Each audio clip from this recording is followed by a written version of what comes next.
The worst betrayals don't come with warning signs. They come with coffee still warm in your hand and divorce papers slammed on your kitchen counter. My husband stood there with this smug, practiced smile like he'd rehearsed the moment in the mirror, and then he said the part that made my stomach drop. Accept Cassidy as part of our arrangement, or you'll lose everything. The house, the lifestyle, all of it. He actually thought I'd beg, thought I'd cry, negotiate my own humiliation just to stay comfortable. I couldn't believe what I was hearing, but here's the thing he didn't know. I wasn't the woman he married anymore. I used to be a senior forensic auditor, someone who could track money through shell companies like a bloodhound. And while he was out there playing CEO, I'd been quietly holding everything together. So I did something he never expected. I picked up a pen, and I signed. Just like that. No tears, no hesitation. And you should have seen his face. The color drained, the panic set in, and suddenly he was the one begging. But that was just the beginning. Because what I found when I started digging, it wasn't just infidelity. It was theft, fraud, a pregnancy lie, and a shocking twist involving his mistress that even I didn't see coming. You ready for this? Because what happened next changed everything. And I made sure the whole world was watching when it all came crashing down. My name is Daphne. I was 46 years old when my husband David tried to force me to accept his mistress, standing in our Portland kitchen on what should have been an ordinary Tuesday morning. The smell of fresh coffee still hung in the air when he slammed that manila envelope on the granite counter so hard the sugar bowl rattled. "Sign these," he said, his voice cold and rehearsed. I looked down at the divorce papers, my name printed in bold letters, and for a split second, the world tilted, because this wasn't a conversation, this was an ambush. He leaned back against the sink, arms crossed, a smirk pulling at the corner of his mouth like he was about to deliver the punchline to a joke only he understood. "I'm done pretending, Daphne," he said, and I noticed he didn't call me Becca, the nickname he'd used for 20 years. Just Daphne, formal and distant, like I was a stranger he was firing. He told me he'd met someone who understood him, someone who made him feel alive again. And then came the ultimatum. If you want to keep this house, this life, you'll accept Cassidy as part of our arrangement. She's not going anywhere. The betrayal in his eyes wasn't even hidden. It was proud, entitled, like he'd already decided I'd beg, cry, maybe even agree to his twisted little fantasy just to keep the illusion intact. I couldn't believe what I was hearing, but his smirk told me everything. He thought I was too weak, too dependent, too broken to walk away. He expected me to crumble, to negotiate my own humiliation just to stay comfortable. But here's the thing David didn't know. I wasn't the same woman he married. I'd spent the last 2 decades not just raising our sons, Ethan and Lucas, but quietly holding together the financial foundation of everything he claimed as his success. Before I became just a housewife, as his mother loved to remind me, I was a senior forensic auditor, someone who could track money through shell companies and offshore accounts like a bloodhound. I gave up my career, my salary, my entire professional identity to fund David's startup, to be the invisible partner who worked the numbers while he played CEO. And now, watching him stand there with that cocky grin, demanding I accept his mistress or lose everything, something inside me snapped, not into rage, but into cold, calculated clarity. I reached for the pen on the counter, the one I used to sign grocery lists and permission slips, and I clicked it once. David's smirk faltered for just a second, confusion flickering across his face, but he recovered quickly. "Good," he said, his voice dripping with satisfaction. "I knew you'd see reason. We can work out the details with the lawyers, but Cassidy and I need space, so you'll need to—" I didn't let him finish. I flipped to the last page, scrawled my signature across the line, and slid the papers back across the counter with the same energy you'd use to return a library book. The shock on his face was instant. His mouth opened, then closed, and the color drained from his cheeks like someone had pulled a plug. What are you doing?" he stammered, and for the first time in months, I saw genuine panic in his eyes. "You're supposed to… We need to talk about this. You can't just…" But I was already walking away, my hands steady, my voice calm. "You said sign, David." I signed. "You're free." I didn't slam the door, didn't cry, didn't give him the reaction he'd been banking on. And as I climbed the stairs to our bedroom, my bedroom now, I heard him call after me, his voice cracking with desperation. "Daphne, wait. I didn't think you'd actually… We need to discuss…" But I was done discussing. I had suspicions for months, but I didn't have proof. Signing those papers is what finally gave me legal access to everything. Because 3 months earlier, the cracks in David's performance had started to show, and I'd begun watching him the way I used to watch ledgers for discrepancies. Late nights that smelled like expensive perfume, a new cologne I didn't buy, a phone that suddenly needed a password after 15 years of being open on the kitchen counter. I'd ignored the signs at first, told myself I was paranoid, until the day I found a single, ridiculous hot pink feather earring wedged into the passenger seat of his car. It was gaudy, cheap, and absolutely not mine. That's when I knew. David wasn't just cheating, he was lying so effortlessly it had become second nature. And if there's one thing I learned as an auditor, it's this.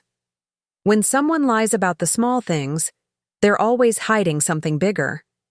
The pink feather earring sat on my nightstand for 2 days, mocking me every time I walked past it. I didn't confront David, not yet. Instead, I did what I'd trained myself to do for years in corporate boardrooms. I stayed quiet, observed, and started building a case. He thought I was oblivious, maybe even stupid, and that was his first mistake. Every time he kissed me goodbye with that fake smile, every time he texted working late while I heard laughter in the background, I added another piece to the puzzle.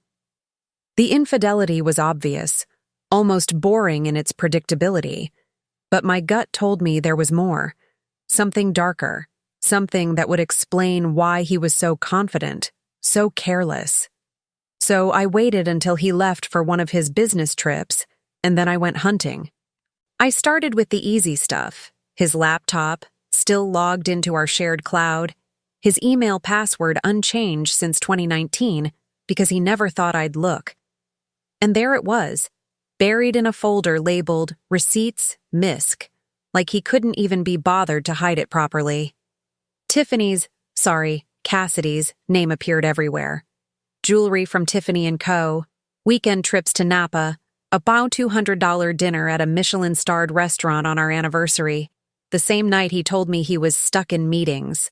The receipts painted a picture of a man living a double life, but it was the bank statements that made my blood turn to ice.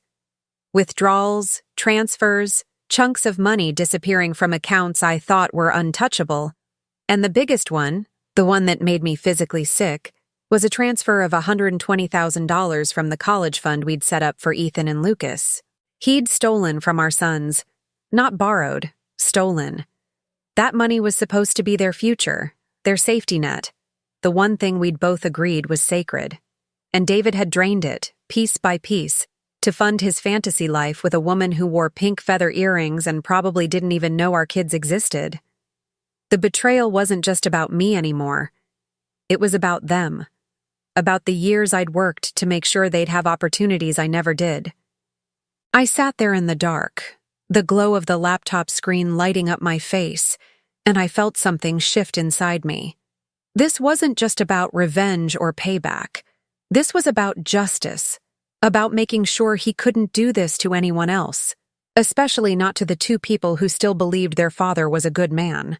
I printed everything.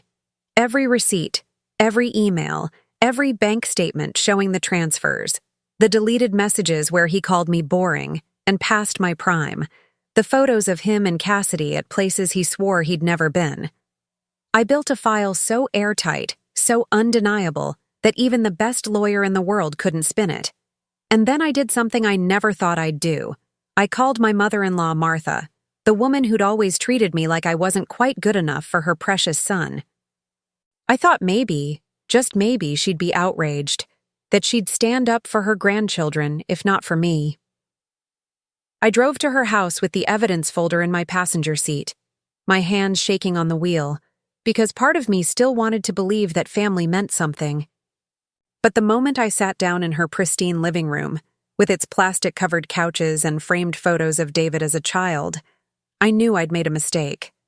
I showed her the receipts, the emails, the bank statements showing the stolen college fund. I watched her face as I explained how her son had backstabbed me, how he'd humiliated me, how he was destroying our family for a woman half his age. And you know what she said? "Well, Daphne, maybe if you'd kept yourself up, he wouldn't have needed to look elsewhere. Men have needs, and you've let yourself go." She actually blamed me for his affair, for his theft, for everything. She minimized it, called Cassidy a phase, and then had the audacity to suggest I make it work for the sake of appearances. I left her house with my dignity intact, but my illusions shattered. There would be no allies in David's family, no moral support, no outrage on behalf of Ethan and Lucas.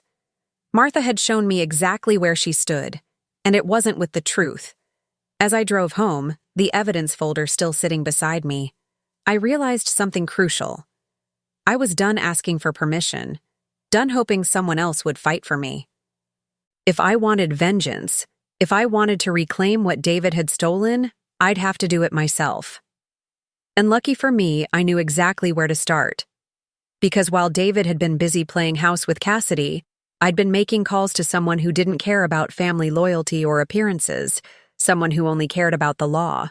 Sarah Mitchell was the kind of attorney people whispered about in divorce circles. Sharp, relentless, and expensive, but worth every penny if you wanted to win.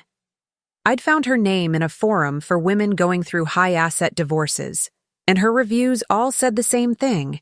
She doesn't play fair, she plays to win. When I walked into her office, a sleek space with floor-to-ceiling windows overlooking the river, she didn't offer me tea or sympathy. She offered me a seat, a legal pad, and a look that said, "Show me what you've got."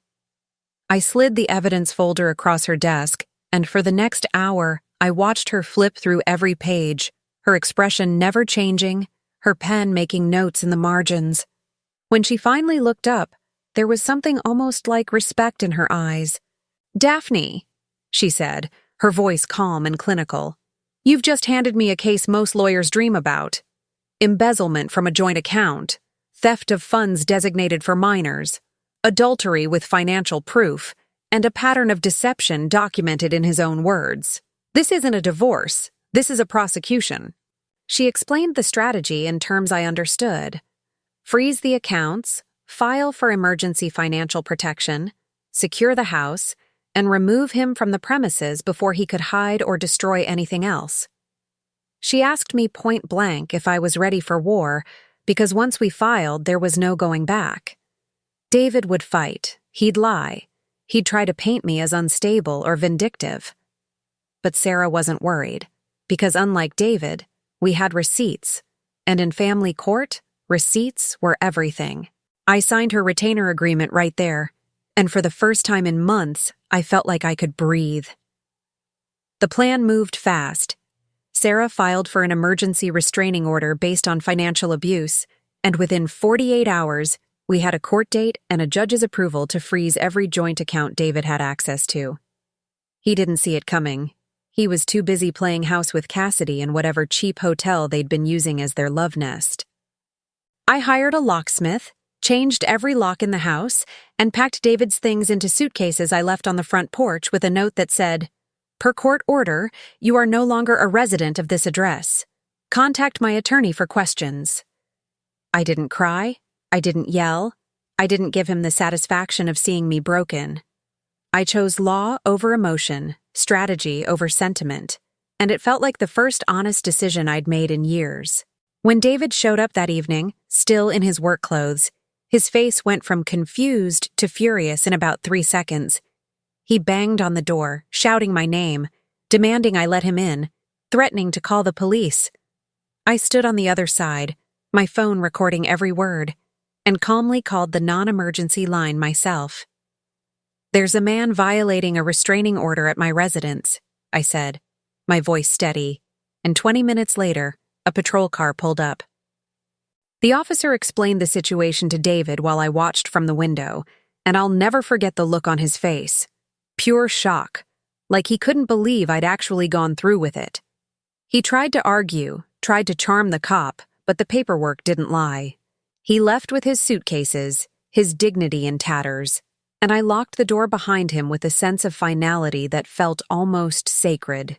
But the real victory came later that night, when I sat down with Ethan and Lucas in the living room and told them the truth. They were 16 and 14, old enough to understand, but young enough to still believe in fairness, and I didn't sugarcoat it. I told them about Cassidy, about the stolen college fund, about their father's choices and my decision to fight back. I expected anger, maybe even blame, but what I got was something I didn't anticipate. They already knew. Ethan pulled out his phone and showed me Cassidy's Instagram, where she'd posted photos of herself with David at restaurants, beaches, hotels, all tagged with captions like "living my best life" and "finally found my king." The boys had seen it weeks ago, had been carrying that knowledge alone, too scared to tell me because they didn't want to hurt me. "We choose you, Mom," Lucas said, his voice quiet but firm, and Ethan nodded. "We want the money back. We want him to know he can't just do this." I promised them I'd recover every penny, that I'd make sure their futures were protected, and that this house, our house, would be a safe space again. That night, I took down every photo of David from the walls, every reminder of the life we'd pretended to have, and I replaced them with pictures of the three of us, vacations, birthdays, moments that were real. The air felt lighter, the rooms felt bigger, and for the first time in years, I wasn't performing for anyone. But even as I started to rebuild, I knew the real fight was just beginning, because David wasn't going to go down quietly, and neither was Cassidy. Turns out, cutting off someone's money is the fastest way to see who they really are. Within a week of the account freeze, David went from confident to desperate, and it was almost poetic to watch. Sarah's firm had locked down everything, the joint accounts, the credit cards, even the business account he thought was untouchable because it was under his LLC. He tried to withdraw cash and got denied at the ATM, tried to book a hotel room and got his card declined, and suddenly the fantasy life he'd been building with Cassidy started crumbling like wet cardboard. I didn't have to imagine what was happening. Ethan, ever the digital detective, showed me screenshots from Cassidy's increasingly frantic social media posts. "Why is everything so complicated lately?" one read. "Some people really don't know how to handle their responsibilities," said another. The cracks were showing, and I was here for every second of it. David's calls started coming in daily, sometimes hourly, and I let every single one go to voicemail. "Daphne, please, we need to talk," he'd say, his voice strained and exhausted. "This is insane. You can't just freeze me out of my own money. I have bills, I have responsibilities. Call me back." But here's the thing. They weren't his bills anymore, and that money had never been just his. Sarah had made it crystal clear in the filings. The funds in those accounts were marital assets, and given his documented theft of $120,000 from the boys' college fund, the court wasn't exactly sympathetic to his cash flow problems. I heard through a mutual friend that he'd had his car repossessed, that he and Cassidy were fighting in a cramped studio apartment in the worst part of town, surviving on fast food and borrowed goodwill. The karma was so thick you could taste it. The mediation session was scheduled for early March, and I walked in prepared for anything. Tears, manipulation, maybe even a fake apology designed to win back some financial access. What I didn't expect was the performance David and Cassidy tried to pull. They arrived together, her hand on her stomach in an exaggerated gesture, and before we even sat down, David announced, "Cassidy's pregnant. We're having a baby, and I need access to funds to support my growing family." He said it like it was a trump card, like I was supposed to feel guilty or intimidated, like this changed the fundamental fact that he'd stolen from his existing children. Sarah didn't even blink, She pulled out a folder, because of course she had a folder, and started asking questions. When was the due date? Had they seen a doctor? Did they have medical records? Cassidy's answers were vague, contradictory, and suspiciously light on details. She claimed she was about 3 months along but couldn't name her OB/GYN. David jumped in, trying to cover for her, but Sarah pressed harder. And that's when I noticed something interesting. The spending patterns didn't match. In the weeks since David claimed Cassidy got pregnant, there were no charges for prenatal vitamins, no visits to a clinic, no purchases that suggested a baby was actually on the way. Instead, there were charges for wine, for spa treatments, for a weekend trip to Vegas. I caught Sarah's eye, and she gave me the smallest nod. She'd noticed it too. This wasn't a pregnancy. It was a play for sympathy, a desperate attempt to weaponize custody and guilt. And it was falling apart in real time. I leaned forward, my voice calm and cold. If Cassidy is pregnant, I'll need medical documentation before we discuss any financial arrangements related to a child. My attorney will request records directly from the healthcare provider. The color drained from Cassidy's face, and David started backpedaling, talking about privacy and trust. But it was too late. Sarah had already made a note, and the mediator was looking at them with the kind of skepticism that doesn't bode well for future negotiations.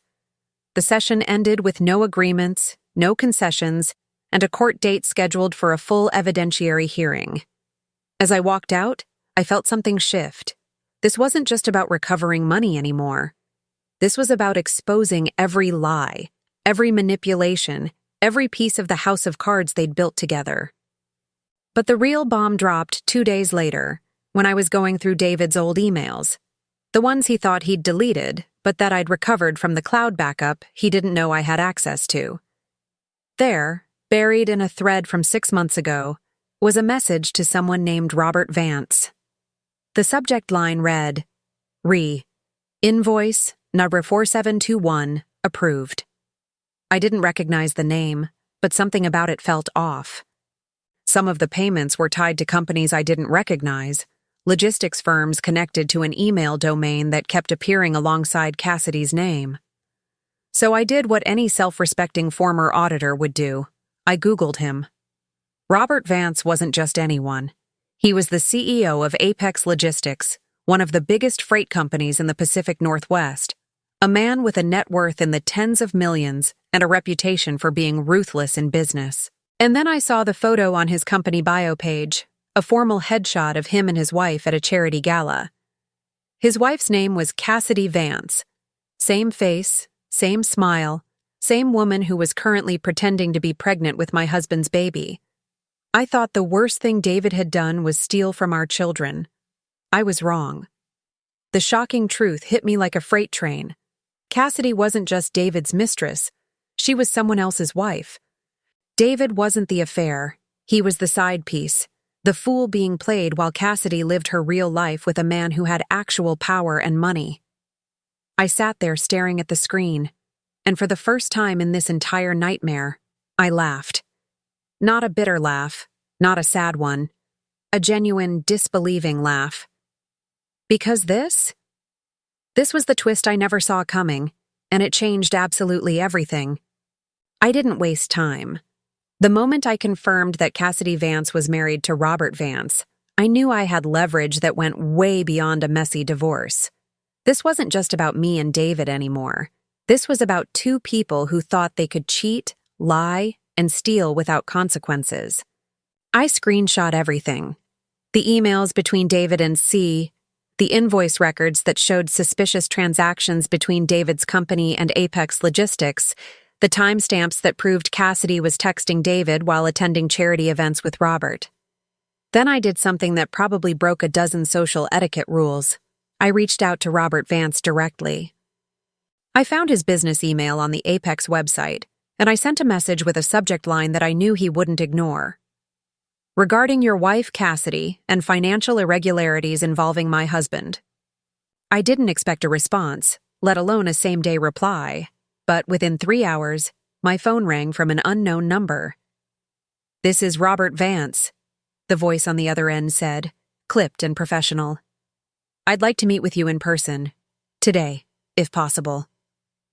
We met at a coffee shop in neutral territory, a place far enough from both our neighborhoods that we wouldn't run into anyone we knew. Robert was exactly what I expected. Tall, composed, the kind of man who'd built an empire by staying 2 steps ahead of everyone else. But when I slid the folder of evidence across the table, I saw something I didn't expect. Genuine pain in his eyes. He'd suspected something was off, he said. Late nights, unexplained expenses, a distance that had grown between them over the past year. But he'd never imagined this. We talked for over 2 hours, comparing notes, cross-referencing timelines, and slowly building a picture of just how deep the betrayal ran. Cassidy had been using Robert's name and connections to funnel business to David's logistics company, creating fake invoices and shell companies to skim money off the top. David thought he was being clever, thought he'd found a cash cow in Cassidy's pillow talk about her husband's business, but what he didn't realize was that Robert Vance didn't get to where he was by being careless. Robert had already noticed the discrepancies, had already hired forensic accountants to track the money, and now, thanks to my evidence, he had proof of fraud, embezzlement, and conspiracy. At that point, this wasn't about divorce anymore. It was about dismantling a criminal partnership. "I want them exposed," Robert said, his voice quiet but firm. "Not just in court, publicly. I want everyone who knows them to see exactly who they are." I understood the sentiment completely, because I wanted the same thing. We weren't looking for revenge in the petty sense. We were looking for justice, the kind that leaves a mark and makes sure no one else gets hurt the same way. So, we made a plan. Robert's company was hosting its annual corporate picnic in 2 weeks, a huge event with employees, clients, and local media coverage. David's company had a contract with Apex, which meant he'd be invited, probably planning to bring Cassidy as his girlfriend to show off in front of his colleagues. Robert would make sure they both showed up, and then, at the perfect moment, we'd pull the pin on the grenade. I went home that night feeling something I hadn't felt in months. Hope. Not the fragile, desperate kind, but the solid, unshakable kind that comes from knowing you're not alone, that someone else sees the truth and is willing to fight for it. Sarah loved the plan when I told her, though she warned me that public confrontations could get messy and unpredictable. But she also understood that sometimes the courtroom isn't enough. Sometimes you need the whole world to see what someone did, to bear witness to the lies and the theft and the betrayal, so that no one can ever pretend it didn't happen. I spent the next 2 weeks preparing, getting my hair done, buying a dress that made me feel powerful, practicing what I'd say if anyone asked me why I was there. I was ready for war, and this time I wasn't fighting alone. The day of the picnic arrived with perfect weather, sunny, clear, the kind of day that makes you believe in new beginnings. I wore a red dress, the color of victory and confidence, and I walked into that park with my head held high. David was there, just like Robert said he'd be, standing near the catered food tables with Cassidy on his arm, both of them laughing like they didn't have a care in the world. He saw me, and his face went pale, but before he could say anything, Robert stepped up to the microphone on the event stage and tapped it twice. "Good afternoon, everyone," he said, his voice carrying across the crowd. "Before we start the games, I have an important announcement to make." The crowd quieted, and I watched David's expression shift from confusion to dread as Robert continued. "I'd like to introduce you all to my wife, Cassidy Vance." He gestured to where Cassidy stood, frozen in place, her smile crumbling in real time. The silence that followed Robert's introduction was deafening, the kind of quiet that only comes right before a disaster. Cassidy's face went from tan to ashen in seconds, and David, poor, stupid David, looked around like he was trying to find an exit that didn't exist. "Some of you may have seen Cassidy around at company events with me," Robert continued, his tone conversational but laced with steel. What you probably didn't know is that for the past year, she's been conducting an affair with David Hartman, a contractor whose company has been doing business with Apex Logistics. And what none of you knew, until now, is that together, they've been running a fraudulent invoicing scheme that's cost this company over $200,000. The crowd erupted in shocked murmurs, and I watched as people pulled out their phones, some filming, some texting, all of them bearing witness to the public execution of two people who thought they were untouchable. Robert didn't stop there. He pulled out printed documents, held them up like evidence in a courtroom, and explained how Cassidy had used her access to his business files to create fake vendor accounts, how David's company had submitted inflated invoices for services never rendered, how they'd siphoned money through shell companies set up in both their names. I have forensic accountants, lawyers, and, as of this morning, law enforcement involved, Robert said, and on cue, two officers in uniform stepped out from behind the stage. The shock on David's face was almost cartoon-like, his mouth opening and closing as he tried to form words that wouldn't come. Cassidy tried to run, but the crowd had closed in, and there was nowhere to go. This wasn't just exposure. This was annihilation, broadcasted live to everyone who'd ever respected or feared them. But Robert wasn't done. "There's one more thing I'd like to address," he said, and his eyes found Cassidy's in the crowd. "My wife recently told Mr. Hartman that she's pregnant with his child, a claim designed to manipulate him into providing financial support. I'd like to set the record straight. Cassidy is not pregnant. She's been using that lie to extract money and sympathy from a man too foolish to ask for proof." He held up medical records, her actual medical records, obtained through legal channels I didn't want to know about, and showed the date of her last physical, which confirmed no pregnancy. The humiliation on Cassidy's face was absolute, and the crowd's reaction shifted from shock to something uglier: judgment, scorn, the kind of social condemnation that follows you forever. I felt a savage satisfaction watching it unfold, because this was exactly what they deserved. David finally found his voice, shouting something about this being a misunderstanding, about how he was set up, but nobody was listening. The officers moved toward him, and Robert nodded to his head of security, who handed over a thick envelope. "These are the findings from our internal investigation," Robert said to the officers. "Fraud, embezzlement, conspiracy. I'm pressing full charges." The crowd parted as the officers escorted David and Cassidy toward the parking lot, and I watched from a distance, my arms crossed, my expression neutral. This wasn't just payback. This was systemic dismantling, the kind of vengeance that doesn't just hurt in the moment but echoes for years. As they were walked past me, Cassidy locked eyes with me, her face streaked with tears and smudged makeup, and I gave her the smallest smile. No words needed. David tried one last desperate move, shouting my name across the crowd. "Daphne, tell them this is crazy. You know me, I wouldn't..." But I didn't move, didn't speak, didn't give him the satisfaction of a reaction. Sarah, who'd been standing beside me the whole time, leaned over and whispered, "That's going to be Exhibit A in the criminal trial." The officers loaded them into separate patrol cars, and as they drove away, the crowd slowly began to disperse, people talking in hushed, excited tones about what they'd just witnessed. Robert walked over to me, his expression exhausted, but relieved. "Thank you," he said simply, and I nodded. We'd both lost something in this, but we'd also gained something more valuable. The truth, out in the open, undeniable and permanent. The fallout was immediate and brutal. By that evening, the story had spread across social media, local news picked it up, and by the next morning, David's business partners had issued statements distancing themselves from him. His company, the one I'd helped him build with my savings and my silence, collapsed within a week. Clients pulled contracts, vendors demanded payment, and the LLC filed for bankruptcy. Cassidy's life imploded too.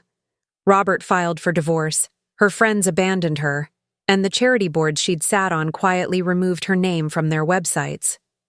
David's mother, Martha, tried calling me once, leaving a voicemail that started with, I'm sure this is all a misunderstanding, and ended with, "You've destroyed this family." I deleted it without listening to the whole thing. The only family that mattered to me was asleep upstairs, Ethan and Lucas, safe and finally free from the lies. The legal aftermath moved slower than the public humiliation, but it was just as devastating. David's criminal trial for fraud and embezzlement was set for late summer, but the civil case, our divorce and the restitution for the stolen college fund, was fast-tracked because Sarah was relentless. She'd filed motions, subpoenaed records, and built a case so airtight that David's lawyer advised him to settle rather than go to trial. The settlement hearing was held in a bland conference room that smelled like stale coffee and regret. And when David walked in, I barely recognized him. He'd lost weight, his suit was wrinkled, and there was a defeated slump to his shoulders that told me everything I needed to know about how the past month had treated him.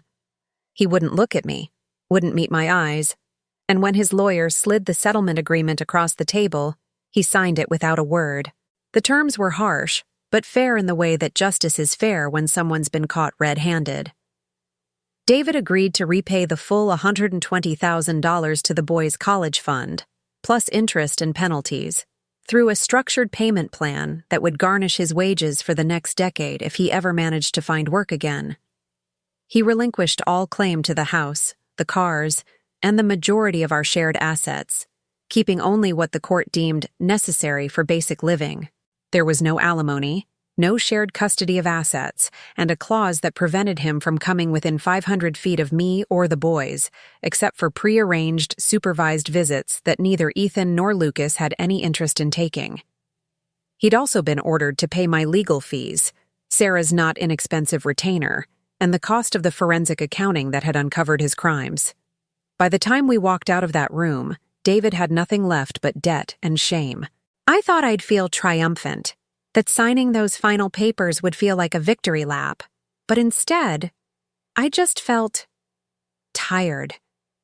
Tired of the fight, tired of the anger, tired of carrying the weight of what he'd done.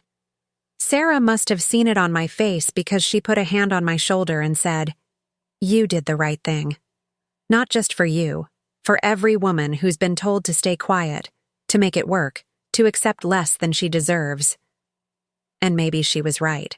Maybe this wasn't just about me and David. Maybe it was about refusing to let someone rewrite history. Refusing to let betrayal go unchallenged just because it's uncomfortable or messy. I took the signed agreement, slid it into my bag next to the pink feather earring I still kept as a reminder, and walked out of that building into the sunlight. The boys took the news quietly. Ethan, ever the logical one, asked about the payment plan and whether we'd actually see the money. I told him the truth. We'd see some of it, but even if we didn't, we'd be okay. I'd already started working again, taking consulting gigs with law firms that needed forensic auditors for divorce cases, and the work was steady and well paid. Lucas, my sensitive kid, asked if I was sad that it was over. I thought about it for a moment, really thought about it, and then I told him no. "I'm relieved," I said, "and I'm proud of us for not letting him get away with it." That seemed to satisfy him, and that night, the three of us ordered pizza, watched a movie, and didn't talk about David at all. It was the first normal evening we'd had in months, and it felt like the beginning of something new. David tried to reach out a few weeks later, a handwritten letter delivered to Sarah's office because he wasn't allowed to contact me directly. She read it first, then asked if I wanted to see it. I said no, but she told me the gist anyway. He was sorry. He'd made mistakes. He hoped one day I could forgive him. There was no mention of the stolen money, no acknowledgement of the lies or the fraud, just vague platitudes about moving forward and healing. Sarah shredded it in front of me, and I didn't stop her. Forgiveness isn't something you're owed just because you apologize. It's something you earn. And David hadn't even tried. Lucas told me he'd gotten a message from David asking to meet for lunch, trying to reconnect. Lucas blocked him without responding, and when he told me, he said, "He doesn't get to pretend like nothing happened, not with me." That's when I knew we'd really won. Not because David was broke or humiliated or facing criminal charges, though all of that was satisfying in its own way. We'd won because Ethan and Lucas understood their worth, understood that love doesn't mean accepting abuse or betrayal, that self-worth means walking away from people who don't respect you. They'd learned that dignity isn't something someone gives you. It's something you reclaim by refusing to settle for less.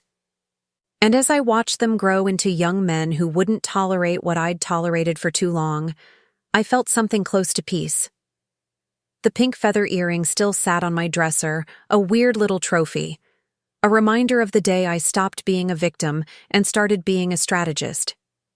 The months after the divorce were strange, like learning to walk again after a long illness. The house felt bigger, quieter, but in a good way.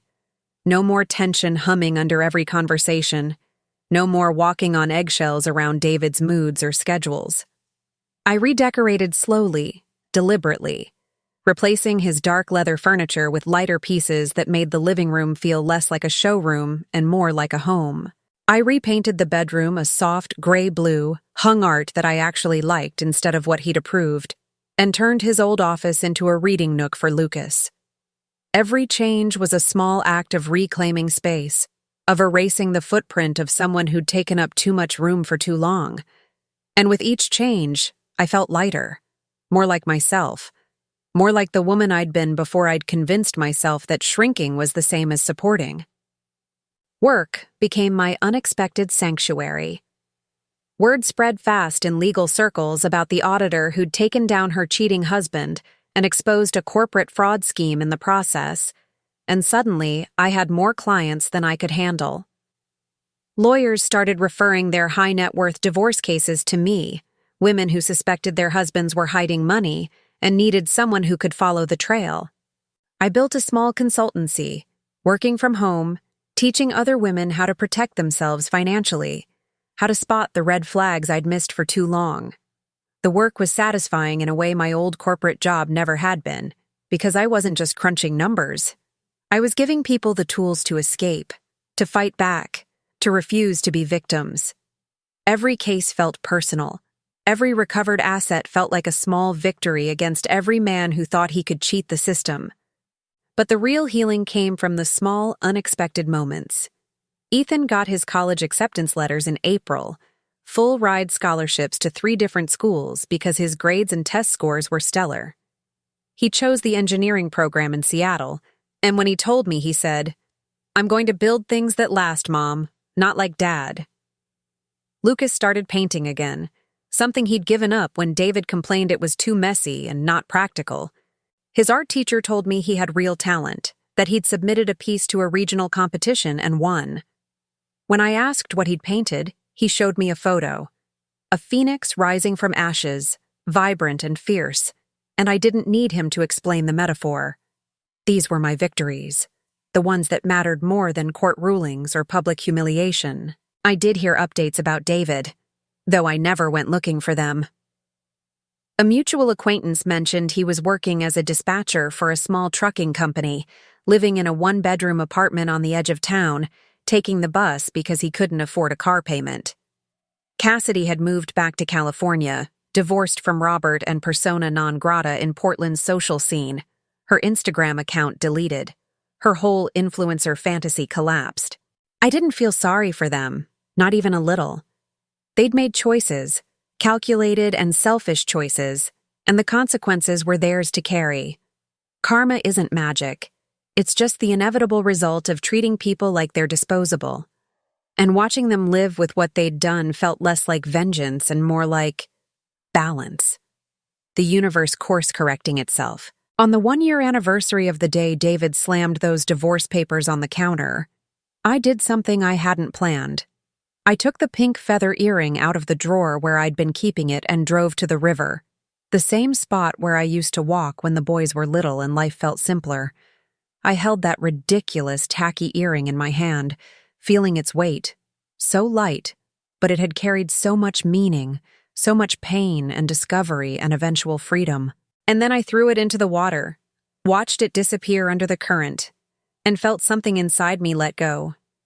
I didn't need a reminder anymore. I didn't need a trophy or a symbol or proof that I'd survived. I just needed to keep moving forward, keep building, keep teaching my sons and my clients that you don't have to accept betrayal just because someone demands it. As I walked back to my car, my phone buzzed with a message from Sarah. She'd just won another case using the strategies we'd developed together, and her client, a woman who'd been backstabbed and gaslit for a decade, had walked away with full custody and 70% of the assets. "You started something," Sarah's text read. "These women are fighting back now. They're not scared anymore." I smiled, slid my phone into my pocket, and drove home to a house that was finally, completely mine. The fight wasn't over. It never really is when you're teaching people to stand up for themselves. But I was no longer fighting alone. And as I pulled into the driveway, I saw Ethan and Lucas through the window, laughing about something, alive and whole and free. That, I thought, is what justice looks like. Not revenge, not destruction, just freedom. And a future built on truth instead of lies. So here's my question for you. Have you ever had that moment where you realized someone was betting on your weakness, counting on you to stay quiet, to accept less than you deserved?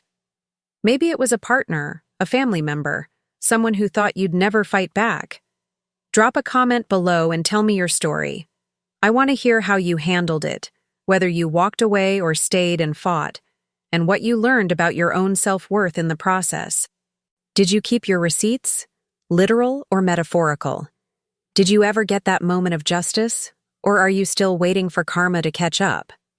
And here's the real question. If you could go back, would you have done anything differently? Or do you stand by every choice you made? If this story resonated with you, if it made you think about your own boundaries, or reminded you that you don't have to accept betrayal just because someone demands it, hit that subscribe button and turn on notifications. Because I'm not done telling these stories. Stories about women who refused to be humiliated, who reclaimed their dignity, who turned pain into power and made sure the truth came out. These aren't fairy tales. They're real, messy, complicated journeys about standing up when everyone expects you to sit down. And trust me, the next one, it's even more shocking. So don't miss it. Subscribe, comment, and let's keep this conversation going. Because the more we share, the less power these stories have to keep us silent. See you in the next one.